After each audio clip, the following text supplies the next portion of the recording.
নমস্কার বন্ধুরা, আজ বানাবো বাটার পনির মশলা। সবার প্রথমে পনিরগুলো একটু সামান্য ছোট টুকরো করে কেটে নেব। রান্নাটা করার জন্য কড়াইতে দিলাম সাদা তেল আর দিলাম 1 চামচ বাটার। বাটার মেল্ট হওয়া অবধি একটু অপেক্ষা করব। এবার দিয়ে দেবো পেঁয়াজ কুচি, দিলাম নুন। এবার পেঁয়াজ হালকা ভেজে নেব। পেঁয়াজ ভাজা হয়ে গেছে, দিয়ে দিলাম টুকরো করে কেটে রাখা টমেটো।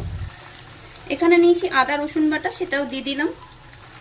এখানে নিয়েছি জিরে ধনে লঙ্কার গুঁড়ো আর নুন পরিমাণ মতন দিয়ে দিলাম।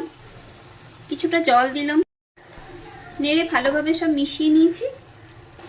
এবার কিছুক্ষণ ঢাকা দিয়ে রেখে দেব যাতে টমেটো পেঁয়াজ সব নরম হয়ে যায়। কিছুক্ষণ পর ঢাকা খুলে নিয়েছি।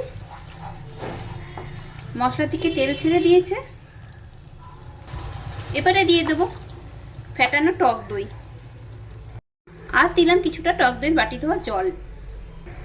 নেড়ে ভালোভাবে সব মিশিয়ে নেব। এবার এর মধ্যে দিয়ে দেবো কেটে রাখা পনিরের টুকরোগুলো। পনিরগুলোকে একটু গ্রেভির মধ্যে ডুবিয়ে দেবো খুন্তি দিয়ে।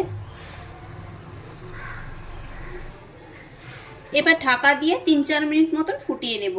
ঢাকা খুলে নিয়েছি। এবার এর মধ্যে দিলাম অল্প একটু চিনি আর দিয়ে দিলাম অল্প একটু কাসুরি মেথি। তৈরি হয়ে গেল বাটার মশলা। এভাবে পনির বাটার মশলা বানালে রুটি পরোটা লুচি এসবের সাথে খেতে কিন্তু খুবই ভালো লাগে।